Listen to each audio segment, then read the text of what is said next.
Rugby, a game which demands you to deliberately inflict harm on yourself to get a ball over the line. American football, a game which demands you to deliberately inflict harm on yourself to get a ball over the line. But they wear pads. Sorry, I'm struggling to get.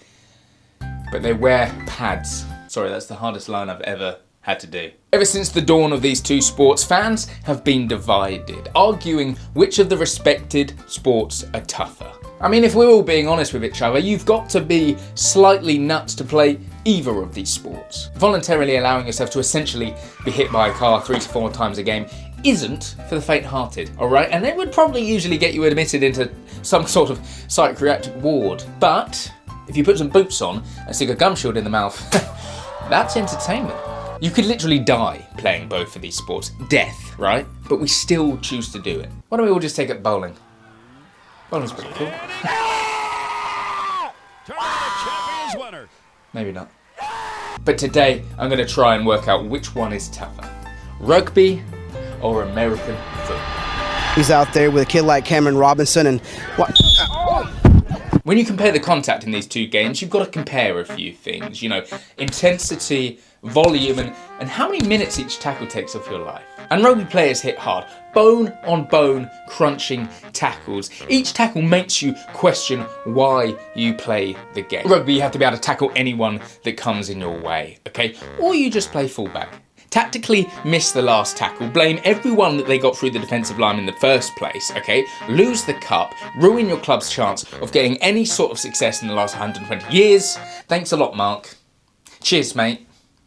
A lot of the time when you tell someone that you play rugby, the first thing they often ask is why? Why? And that's a really good question that we probably don't ask ourselves enough. Okay, the only time we actually ask ourselves that is if we're at the bottom of the ruck and we start to lose feeling to our legs. As a rugby player myself, I've been tackled and I've tackled far too many times for my own good. Okay, but when I compare a big rugby hit to a big American football hit, I would take the rugby hit 100% of the time.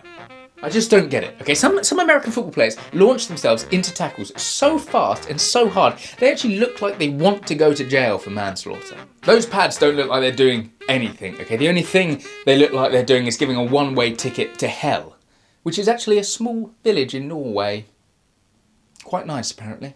I mean, just look at this, for example. He's essentially kamikazed himself headfirst into another man and has managed to get up and walk away. I mean, if I attempted that myself, my shoulder would end up tickling the back of my kneecap. And that's the difference with rugby. You have to repeatedly make these tackles for a full 80 minutes. Go out too hard, too early, and you'll end up in no man's land, which is actually a crossroads in southeast Cornwall. The pure volume of contact in rugby is what makes it so hard. The tackles, the rucks, the scrums, the mauls, the dropping high balls, they all come together just to make a one big messy ball of pain and DOMs. And that's one of the main arguments for people that think rugby is a tougher sport. It's constant. The pain doesn't stop. Whereas in American football you have 40-second breaks within each play and you have ad breaks here, there and everywhere. Don't get me wrong, I'd love some of that sweet ad revenue in rugby. By God, we need it. But it would get rid of what makes rugby so special. 80 minutes of full-on gladiatorial combat. And boy, are some of our gladiators good. Look at this guy right here. You're gonna sit there and seriously tell me you would tackle him? You would tackle that? Look at this. Look at the size of his legs. You think you can tackle that? No, you couldn't. You're lying to yourself, okay? Rugby's getting to that stage where most players in pretty much all positions have to be big, okay? Unless you're a 9. Being a 9's pretty cool.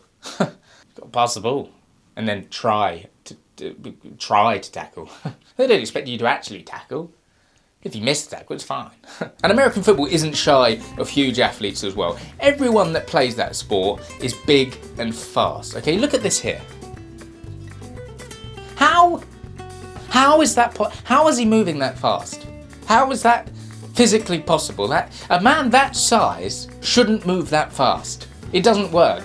Okay? It's not fair. What is this man injecting into his cheeks to achieve this sort of size and athleticism? Okay? Let me know so I can just stay way clear. So I can never go anywhere near it. Let me know so I don't ever find it. Yeah. Pause. If you haven't liked nor subscribed to the channel right now, you will have to play field hockey for the rest of your life. Field hockey. It's probably the worst sport in the world. Okay, continue.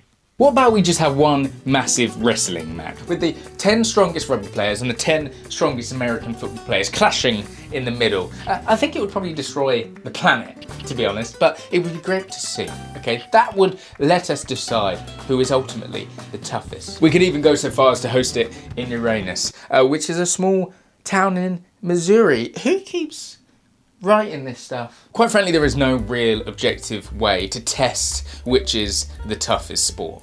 And that's the problem, isn't it, really? As sporting fans, we often strive for sporting supremacy, getting the one-up on our competitors in other sports. Are we really ever going to find out which sport inflicts the most pain? As fans, we just have to sit back and enjoy it and appreciate these amazing athletes for sacrificing their well-being and bodies for our entertainment. Next time you sit down and enjoy your favourite sport, be it rugby or American football, just appreciate the amount of pain some of these athletes could be going through, even if they get paid a lot while doing it. In my opinion, I think rugby slightly edges it, purely down to the repetitive nature of the contact. I might be slightly biased, because I've never actually played American football before, but that doesn't matter. I'd love to know your opinion down in the comment section below. Let me know which one you think is harder, or if there's a harder sport out there, probably UFC, something where you literally beat someone's face into a pulp. Thank you so much for watching. I hope you did enjoy this video. If you did, please feel free to drop a like on it, and maybe even subscribe to the channel. Okay? Hopefully see you soon. See you in a bit. Bye bye bye bye bye bye bye bye.